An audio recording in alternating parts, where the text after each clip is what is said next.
Quand vous priez en langue, cela se passe dans le domaine de l'esprit. Que arrive-t-il dans le monde spirituel lorsque vous priez dans votre langue céleste? Je crois fermement que le don des langues est pour aujourd'hui et qu'il s'agit d'une mise à niveau spirituel qui enrichit notre marche avec Dieu dans la prière.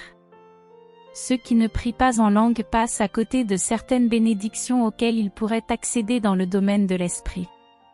C'est le bénéfice de la prière en langue.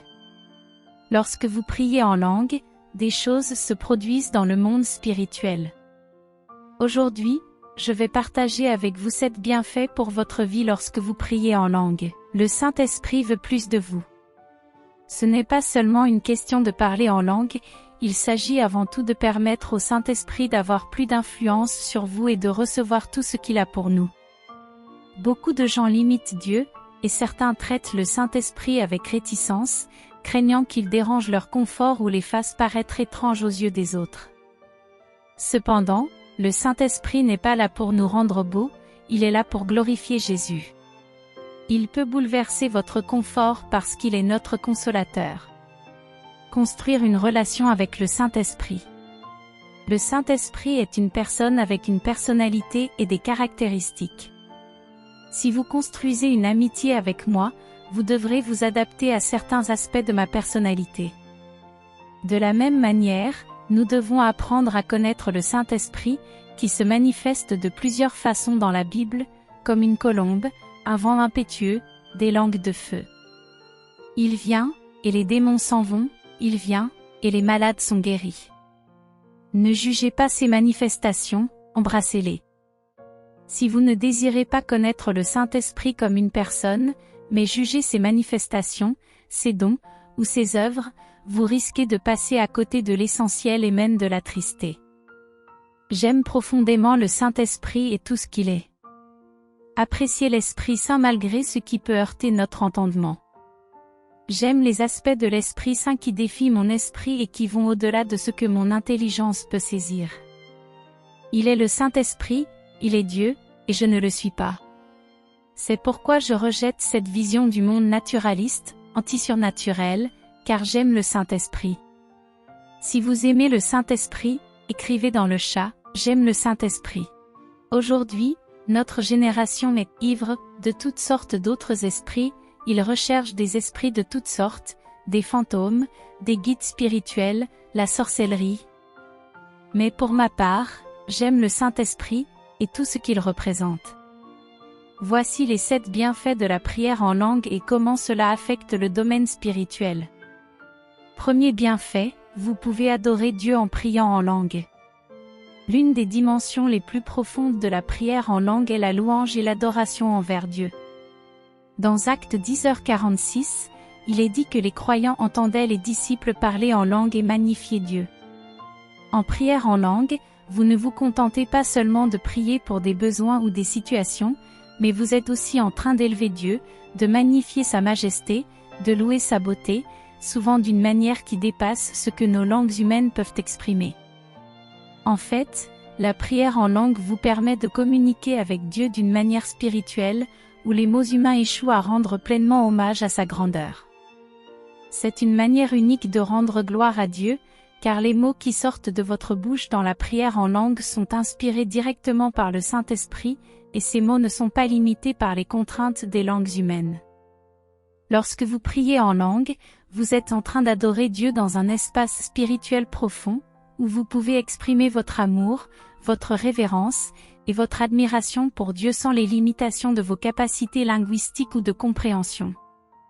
Cela vous connecte à Dieu dans un acte d'adoration pure, et unité avec le Saint-Esprit. Ce processus de prière en langue peut être un moment où votre esprit se trouve en pleine communion avec Dieu, rendant hommage à son nom et à sa gloire, que ce soit pour le remercier de ses bénédictions ou simplement pour le célébrer pour qui il est.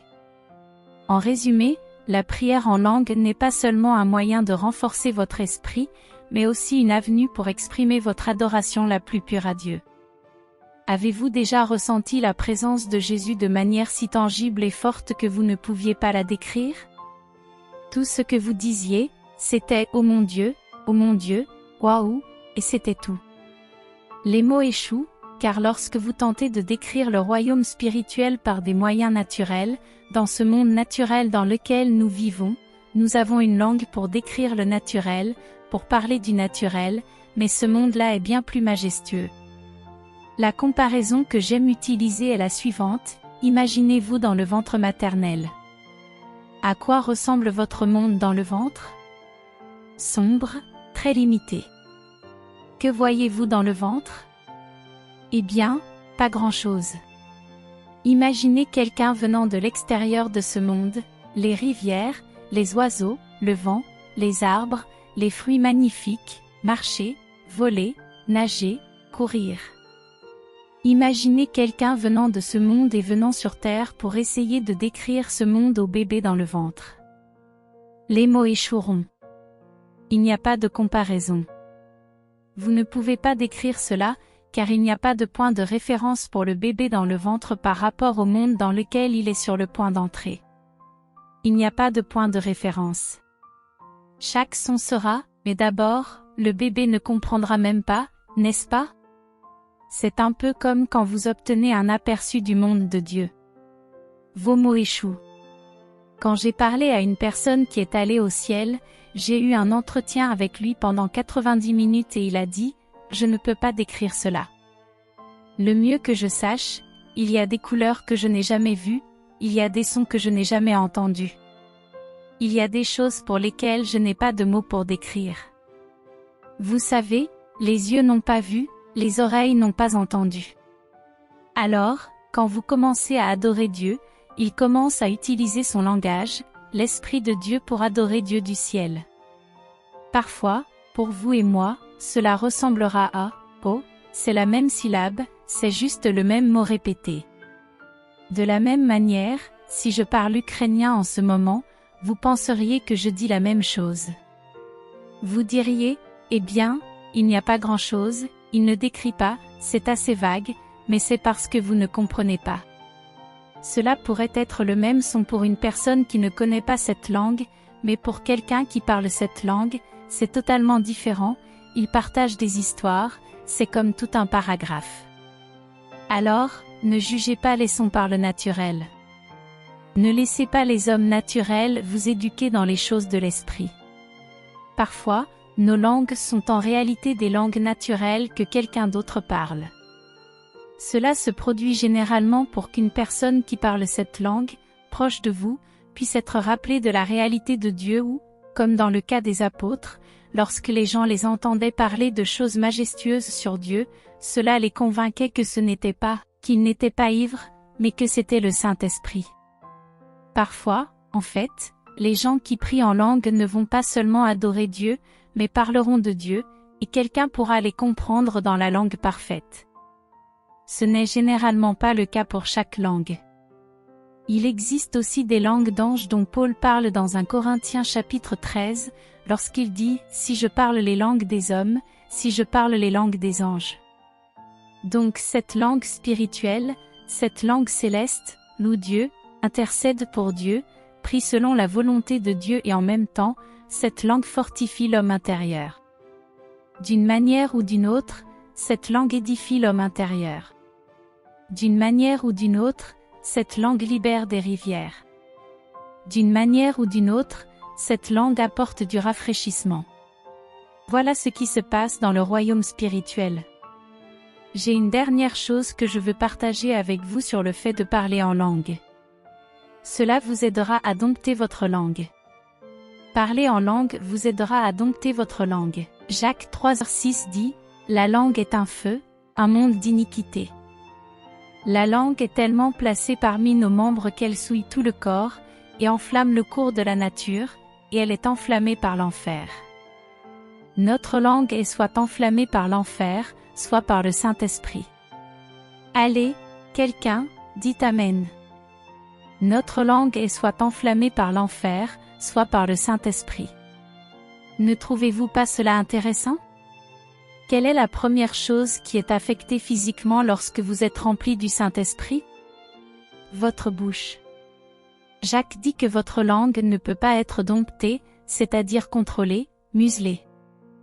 Il dit que c'est un monde d'iniquité. Il dit que la langue est le feu. Voyez-vous, votre langue est un feu. Cela pourrait être un feu de l'enfer, alimenté par l'enfer. Combien d'entre vous savent que c'est vrai? Combien de fois avez-vous mis votre mariage en feu par l'enfer, le feu de l'enfer, en disant des choses mauvaises? Combien de fois avez-vous mis le feu dans vos relations à cause de ce que vous avez dit et puis vous êtes retourné en arrière et vous avez pensé, oh, si je pouvais revenir en arrière, mais vous ne pouvez pas. Vous avez littéralement commencé un incendie de forêt. Votre bouche vous mettra toujours dans l'embarras. Votre langue vous causera des problèmes tout le temps. Donc, notre langue doit être domptée, mais nous ne pouvons pas la dompter. Jacques dit qu'elle est tellement enracinée dans la nature humaine qu'elle met le feu à tout. Il dit que nous ne pouvons pas la contrôler. Vous ne pouvez pas contrôler votre langue, mais vous pouvez la remettre au Saint-Esprit. Vous ne pourrez peut-être pas contrôler votre bouche, mais vous pouvez la remettre au Saint-Esprit. C'est l'un des plus petits membres de votre corps, juste ici dans votre bouche, qui a l'effet le plus dangereux sur votre vie. Les guerres commencent avec ce membre. Les mariages sont brisés à cause de cela. Les cœurs sont brisés à cause de cela. Et c'est ce que Dieu utilise pour prêcher l'Évangile. C'est ce que Dieu utilise pour le louer. C'est ce que le Saint-Esprit touche, enflamme lorsque vous parlez en langue. Pourquoi? Parce que c'est l'un de vos membres les plus faibles dans votre corps. Saint-Esprit, enflamme ma langue afin que je parle ce que tu parles, afin que je sois gentil, que je sois doux, que je ferme ma bouche quand je n'ai rien de bon à dire. Saint-Esprit, je ne peux pas contrôler ma langue. Je suis trop faible. Elle est enflammée par l'enfer. Alors, Saint-Esprit, je te remets ma langue. Prends le contrôle de ma bouche. Je te remets le contrôle. Alors, quand je parle en langue, c'est comme si je remettais ma langue au Saint-Esprit, et pas seulement quand je parle en langue dans la prière, mais aussi à l'extérieur, quand je ne parle plus en langue, je dis, Saint-Esprit, utilise ma langue pour apporter de l'encouragement. Saint-Esprit, utilise ma bouche pour aider les gens. Saint-Esprit, utilise ma bouche pour édifier ma femme, mes enfants, mon équipe, mes amis, pour construire ceux qui m'entourent. Il veut toucher ta bouche. C'est l'une des raisons pour lesquelles tu dois parler en langue. Amen. Que vous priez dans la volonté de Dieu lorsque vous priez en langue. Quand vous priez en langue, une dimension puissante se déploie, celle de prier dans la volonté parfaite de Dieu. Le verset de Romains 8 versets 26 et 27 nous rappelle que le Saint-Esprit nous aide dans nos faiblesses, notamment quand nous ne savons pas comment prier, ni ce qu'il faut prier. Bien que ce passage ne parle pas directement de prière en langue, il décrit le principe de l'intercession du Saint-Esprit qui nous guide lorsque nous manquons de clarté. Le Saint-Esprit intervient pour nous, notamment quand nous ne savons pas ce qu'il faut prier ou qui prier. Dans ce processus, nous nous connectons à Dieu d'une manière plus profonde, priant sa volonté plutôt que nos propres désirs ou pensées. C'est là que la prière en langue devient cruciale. Quand nous prions en langue, nous prions par l'Esprit, souvent sans comprendre entièrement ce que nous disons dans notre esprit humain, mais en nous appuyant sur la direction divine.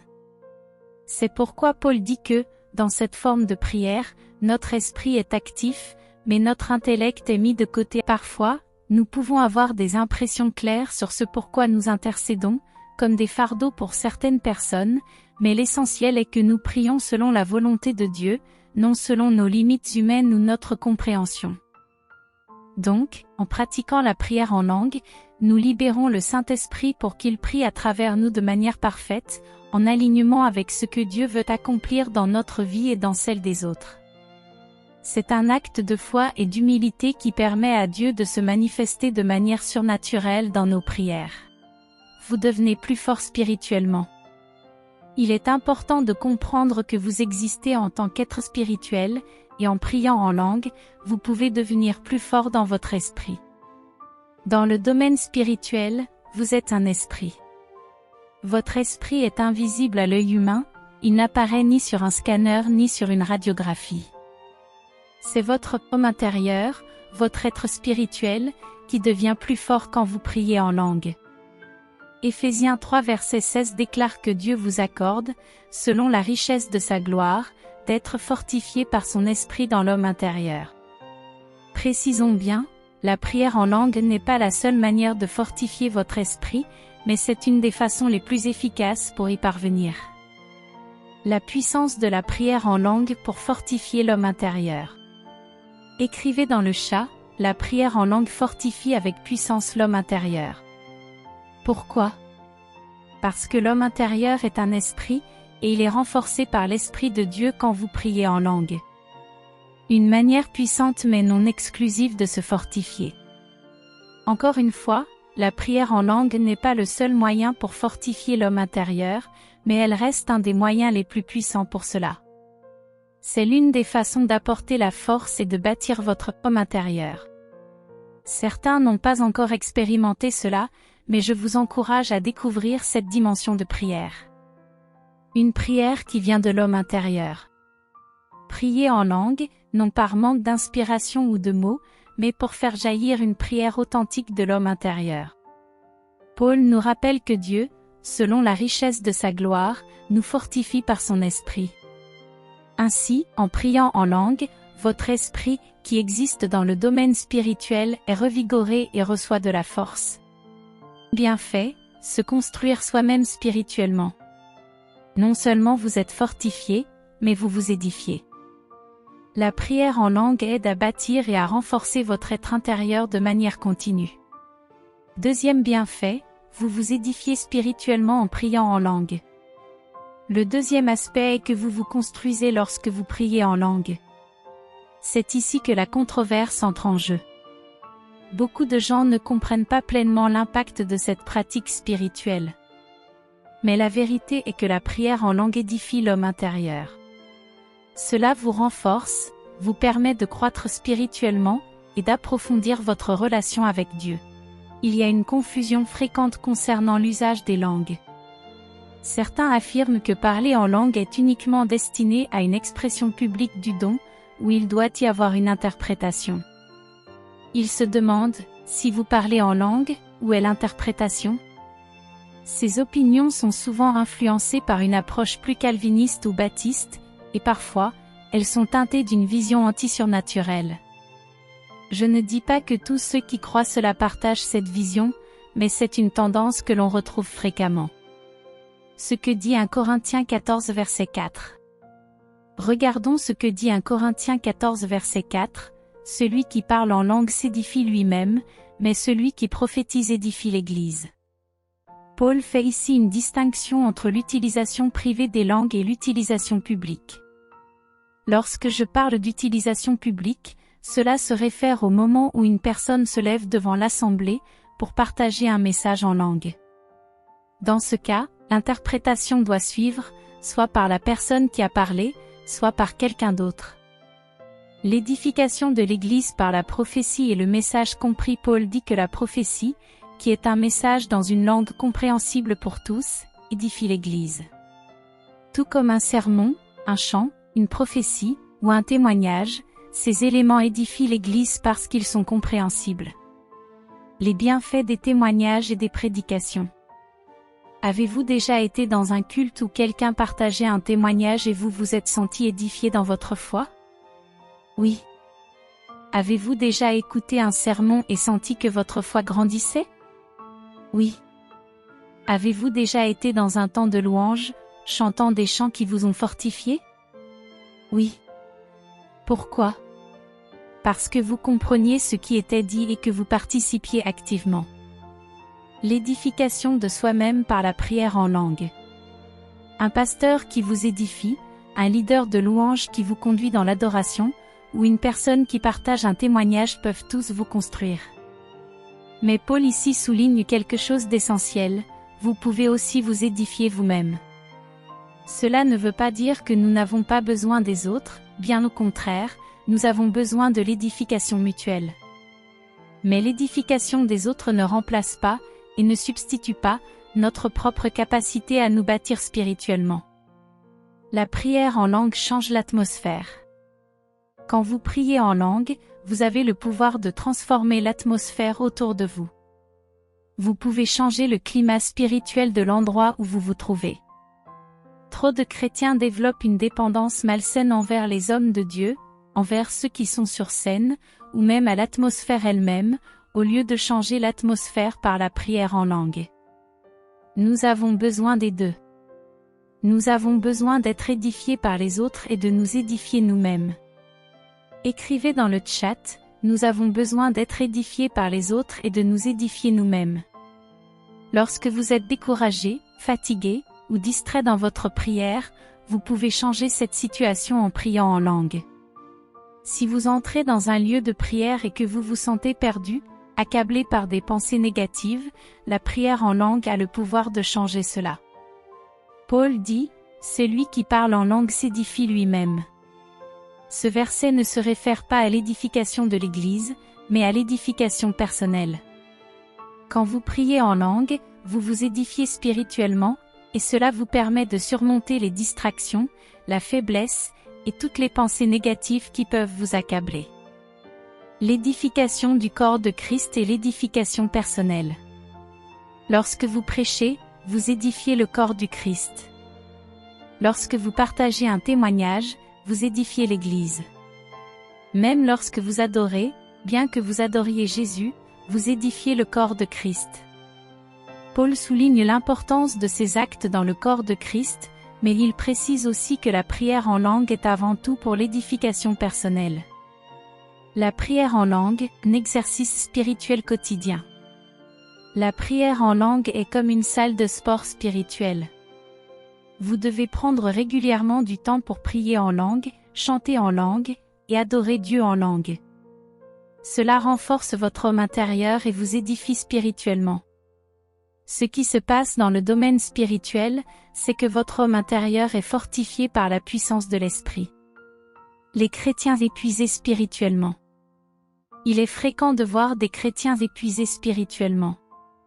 Beaucoup luttent contre la défaite, le découragement, et la déception en raison des délais dans leur vie. Ils souffrent de fatigue émotionnelle et spirituelle. Cependant, ceux qui sont spirituellement épuisés attendent souvent que Dieu les fortifie. Ils attendent que Dieu change leur situation ou les fortifie directement. Mais Dieu a déjà mis à leur disposition un moyen pour qu'ils se fortifient eux-mêmes, la prière en langue. Attendre de Dieu ou se fortifier soi-même?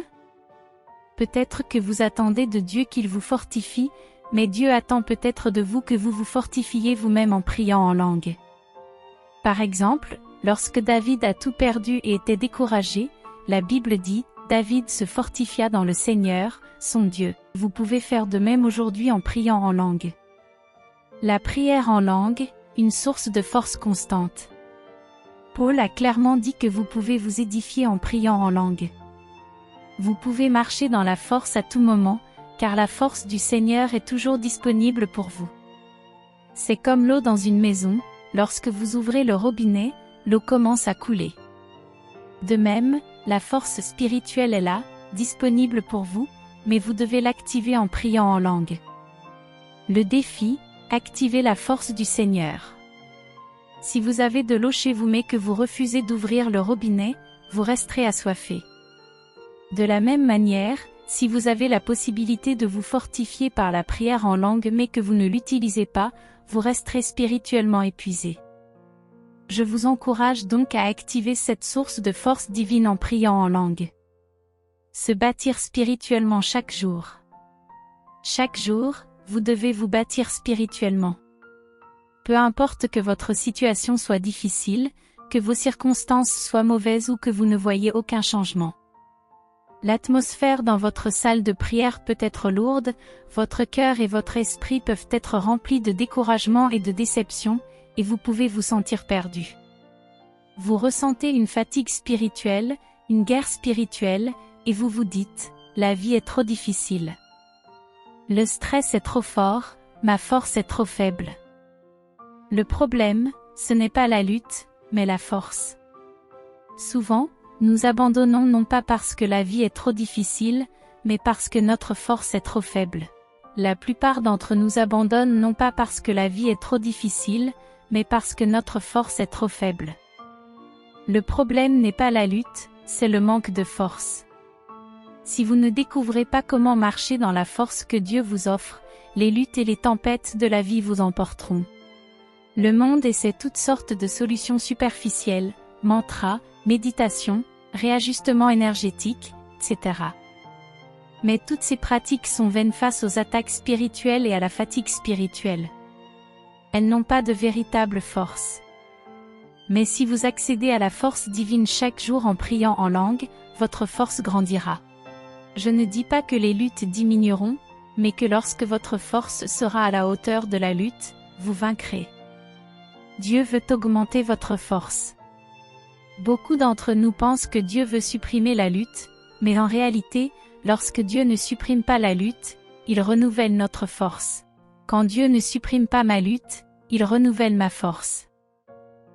Dieu renouvelle notre force, et l'une des façons dont il le fait, c'est en nous édifiant par la prière en langue. Lorsque vous priez en langue, vous vous fortifiez spirituellement et vous êtes renouvelé dans votre homme intérieur. Cela vous prépare à affronter toutes les luttes de la vie avec la force divine qu'il met à votre disposition. Lorsque vous priez en langue, quelque chose de puissant se passe dans le domaine spirituel. Comme il est écrit dans Ésaïe 28 verset 12, car c'est avec des lèvres bégayantes et une autre langue qu'il parlera à ce peuple. À ce peuple, il dira, voici le repos, donnez du repos à celui qui est fatigué, voici le rafraîchissement. Cependant, beaucoup n'ont pas voulu écouter. Quand je parle de rafraîchissement ici, je ne parle pas simplement d'un repos physique, comme celui que l'on ressent après une sieste, ou d'un bien-être que l'on obtient après un bon repas ou une conversation agréable. Le rafraîchissement auquel je fais référence est bien plus profond. C'est un repos spirituel que Dieu nous accorde lorsque nous prions en langue. C'est une manière par laquelle Dieu nous renouvelle et nous régénère. Beaucoup de personnes commencent à prier en langue pendant 1 minute, mais, parce qu'elles sont distraites ou ne comprennent pas immédiatement ce qu'elles disent, elles abandonnent trop tôt. Mon défi pour vous est de continuer à prier en langue jusqu'à ce que vous atteigniez la percée spirituelle. Ne vous laissez pas décourager par vos sentiments ou votre humeur initiale. Le repos dont je parle ici est plus profond qu'un simple bien-être. C'est la certitude que Dieu est avec vous, que sa présence est là et qu'il est de votre côté. C'est cette paix et ce rafraîchissement spirituel qui viennent lorsque nous persistons dans la prière en langue. Vous libérerez la rivière de Dieu. Quand vous priez en langue, un flot puissant se déverse dans le domaine spirituel. Jésus a dit dans Jean 7 versets 38 à 39, « Celui qui croit en moi, comme l'Écriture l'a dit, des fleuves d'eau vive couleront de son ventre. » Il parlait du Saint-Esprit, que ceux qui croiraient en lui recevraient, car le Saint-Esprit n'avait pas encore été donné puisque Jésus n'était pas encore glorifié. Le défi des chrétiens n'est pas tant de recevoir plus de l'Esprit, mais plutôt de libérer cet Esprit en eux. À partir du moment où vous êtes sauvés, vous recevez le Saint-Esprit. Le Saint-Esprit n'est pas donné en portions. C'est le même Saint-Esprit que Jésus a reçu. Mais la question est, comment libérer ce flot, ce fleuve de l'Esprit? Beaucoup de croyants se concentrent sur le fait de vouloir plus, alors qu'en réalité, le problème n'est pas de recevoir plus, mais de libérer ce que vous avez déjà reçu. Lorsque vous priez en langue, vous activez ce fleuve de l'Esprit qui est en vous. Vous commencez à libérer le rafraîchissement et la puissance de Dieu dans votre vie. Ce n'est pas une question de recevoir encore plus de l'Esprit, mais de permettre à ce qui est déjà en vous de s'exprimer et de déborder. Lorsque vous arrêtez de vous concentrer sur la recherche de quelque chose de nouveau et que vous commencez à libérer ce que vous avez déjà, vous entrez dans un nouveau territoire spirituel. Prendre du temps pour prier en langue, c'est permettre à votre esprit de s'exprimer librement. Lorsque vous vous soumettez à cette prière, les syllabes et les sons qui viennent de votre esprit prennent vie et se manifestent dans le monde spirituel. C'est là que se trouve la puissance, dans la libération du fleuve de Dieu qui coule à travers vous. Vous libérez le fleuve de Dieu lorsque vous priez en langue. L'un des grands défis pour certaines personnes qui luttent avec la prière en langue, c'est leur difficulté à lâcher prise et à se soumettre pleinement à l'esprit. Quand on s'appuie trop sur son raisonnement, son intellect ou ses émotions, on empêche l'esprit de se manifester pleinement. Le problème n'est pas tant la prière en langue en elle-même, mais le fait de chercher à comprendre ou à contrôler chaque aspect du processus. Le verset biblique nous rappelle clairement « Ne t'appuie pas sur ta propre intelligence » Proverbe 3h5. En tant que chrétiens, nous sommes appelés à adorer Dieu avec notre esprit et que nous ne devons pas adorer notre esprit. Cela signifie qu'il est nécessaire de ne pas laisser la logique ou les émotions gouverner notre relation avec Dieu. Lorsque l'on cherche à tout expliquer ou comprendre, cela crée un blocage dans notre capacité à libérer le fleuve de l'esprit. En d'autres termes, pour libérer pleinement ce fleuve, il faut abandonner la dépendance à l'intellect humain et céder à l'esprit. Nous devons prendre conscience que le Saint-Esprit ne parle pas à notre esprit rationnel, mais à notre esprit spirituel. Si notre âme, qui englobe nos pensées, nos émotions et notre volonté, prend le dessus, elle bloque l'écoute de l'esprit. C'est là qu'un temps de jeûne devient crucial, car il aide à soumettre l'âme au contrôle de l'esprit. Le jeûne est un moyen de redonner la priorité à l'esprit, permettant ainsi à l'âme de se soumettre. De la même manière, lorsque vous priez en langue, vous puisez dans le réservoir spirituel qui est en vous. Jésus a dit que, du fond de son cœur, ou de son esprit, couleront des rivières d'eau vive. Cela montre que le fleuve de Dieu ne vient pas de notre intellect, mais de notre esprit, et c'est en laissant cet esprit se libérer par la prière en langue que nous accédons à cette puissance divine. Si tu es ici, en train de regarder, je veux que tu prennes un moment et que tu arrêtes ce que tu fais, si tu le peux. Si tu travailles, c'est différent, mais si tu en as la possibilité, si tu veux recevoir le don des langues, si cela fait un moment que tu le désires, je veux prier pour toi. Je veux demander à Jésus de te baptiser du Saint-Esprit et de feu, là où tu es. Tout ce que tu as à faire, c'est de demander et d'avoir soif. Demande et aie soif. Parfois, les gens ne le reçoivent pas immédiatement et Dieu utilise cela pour les rapprocher de lui et les purifier dans le processus.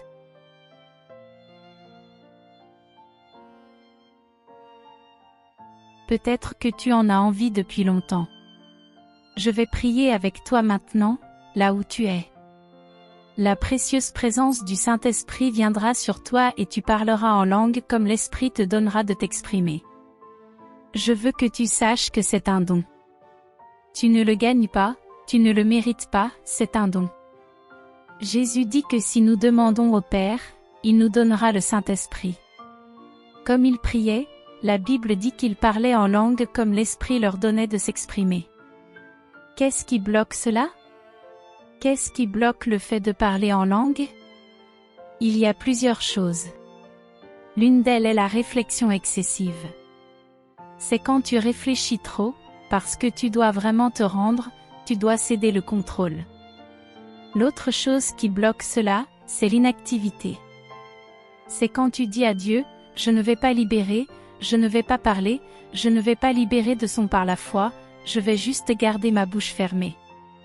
Tu dois dire quelque chose. Tu dois juste commencer à le louer, à honorer Dieu.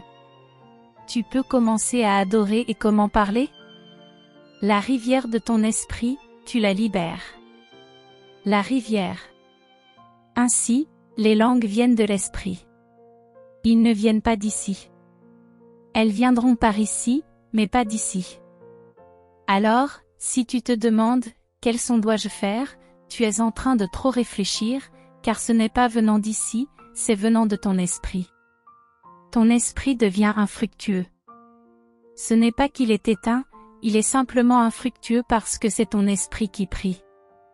Alors, ne réfléchis pas trop et ne tombe pas non plus dans l'inactivité où tu te dis « je vais juste ». Demande à Jésus de te baptiser. Demande au Père ce don. Lorsque tu as soif de cela, commence simplement à l'adorer et les syllabes, les sons qui viennent de ton esprit, libère-les. Il y a un élément de foi qui est impliqué, comme dans tout ce que nous recevons de Dieu. Pourquoi? Parce que le monde de Dieu fonctionne par la foi. La monnaie du ciel n'est ni l'argent, ni la crypto-monnaie. C'est la foi. Nous recevons le salut par la foi. Nous recevons Jésus par la foi et nous libérons aussi ses dons par la foi. Il y aura peut-être un petit oiseau ici qui te dira, « Tu inventes tout ça. » Ne réfléchis pas trop et ne l'écoute pas, abandonne-toi simplement au Saint-Esprit et il te remplira à déborder. Prions. Père, au nom de Jésus, merci pour le précieux don du Saint-Esprit.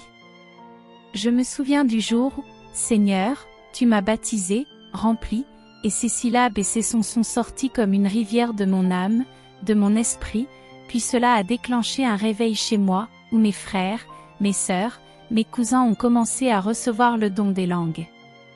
Chaque soir, nous prions, je me souviens de ces moments même maintenant alors que je prie pour ces téléspectateurs et personnes sur le podcast. Jésus, accorde-leur cela. Vois-tu ceux qui ont soif? Tu as dit que tu verseras de l'eau sur les assoiffés. Remplis-les du Saint-Esprit et de feu. Remplis-les du Saint-Esprit et de feu. Soyez remplis du Saint-Esprit. Soyez remplis du Saint-Esprit. Et maintenant, alors que la présence de Dieu vous remplit et que ces syllabes et sons apparaissent, cette expression, non pas de votre esprit, mais de votre cœur, libérez-les, libérez-les. Vous n'avez pas besoin de tout taper. Libérez-les juste là où vous êtes. Soyez baptisés du Saint-Esprit. Soyez remplis du Saint-Esprit. Soyez remplis du Saint-Esprit. Soyez remplis du Saint-Esprit. Chers frères et sœurs, si tu ressens dans ton cœur l'appel de Jésus aujourd'hui, je t'invite à faire cette prière de confession et de salut avec moi. Seigneur Jésus, je reconnais que je suis pécheur et que j'ai besoin de ton pardon. Je crois que tu es mort sur la croix pour mes péchés et que tu es ressuscité pour me donner la vie éternelle. Aujourd'hui, je t'ouvre mon cœur et je t'accepte comme mon Seigneur et Sauveur. Lave-moi, purifie-moi et transforme-moi. Remplis-moi de ton Esprit Saint et guide-moi chaque jour dans tes voies. À partir de maintenant, je veux te suivre et vivre pour toi. Merci pour ton amour infini, ta grâce et ton salut. Amen. Si tu as fait cette prière, sache que les cieux se réjouissent avec toi. Bienvenue dans la famille de Dieu. Continue à marcher avec foi, à prier, à lire sa parole et à grandir dans ta relation avec Jésus. Il t'aime et il est avec toi pour toujours. Merci à tous d'avoir pris le temps de regarder cette vidéo. Nous sommes vraiment reconnaissants pour chaque vue, chaque commentaire et pour le soutien que vous nous apportez sur cette chaîne. La prière est un pilier essentiel dans notre marche avec Dieu, et nous espérons que cette vidéo vous a encouragé à approfondir votre propre relation avec lui à travers la prière. Continuez à chercher sa présence, à prier avec foi, et à faire de la prière un mode de vie. Si cette vidéo vous a touché, n'hésitez pas à la partager autour de vous. Que Dieu vous bénisse et vous accompagne chaque jour.